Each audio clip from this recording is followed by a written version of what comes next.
বিসমিল্লাহির রহমানির রহিম। আসসালামু আলাইকুম। এক্সেলেন্ট ওয়ার্ল্ডের পক্ষ থেকে আপনাদের সকলকে স্বাগতম ও শুভেচ্ছা। এক্সেলেন্ট ওয়ার্ল্ডের অসাধারণ একটি পণ্য এক্সেলেন্ট পাওয়ার সোর্স কিং হলো শক্তির রাজা। এটি শুধু আপনাকে শক্তি দেয় না, বরং আপনার প্রতিদিনের প্রয়োজনীয় খনিজ, ভিটামিন ও পুষ্টি পূরণ করে। সঠিক সময়ে সঠিক শক্তি দিলে আপনার মনোবল ও কর্মদক্ষতা বাড়ে, আর আপনি যে কোনো চ্যালেঞ্জ মোকাবেলা করতে সক্ষম হন।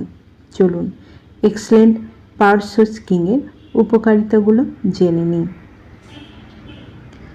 বীর্যপাতের সময়কাল বৃদ্ধি করে, যৌনশক্তি বৃদ্ধি করে, বন্ধ্যাত্ব দূর করে, দাম্পত্য জীবনকে আনন্দময় করে তোলে, শুক্রাণু বৃদ্ধি করে। যাদের এই পাওয়ার সোর্স কিংটি প্রয়োজন তারা নিচের দেওয়া স্ক্রিনের নাম্বারে যোগাযোগ করুন, অথবা এই নাম্বারে ইমো, হোয়াটসঅ্যাপ দেওয়া আছে, যোগাযোগ করতে পারেন। এই পণ্যটি সম্পূর্ণ ক্যাশ অন ডেলিভারি ও হোম ডেলিভারিতে দেওয়া হয়। আমাদের পরবর্তী নতুন নতুন এইরকম আরও ভিডিও পেতে চ্যানেলটি সাবস্ক্রাইব করে আমাদের পাশে থাকুন। সবাই ভালো থাকবেন, সুস্থ থাকবেন এবং এক্সেলেন্ট পাওয়ার সোর্স কিং সেবনের মাধ্যমে যৌনশক্তি ও যৌবন ধরে রাখবেন। ধন্যবাদ।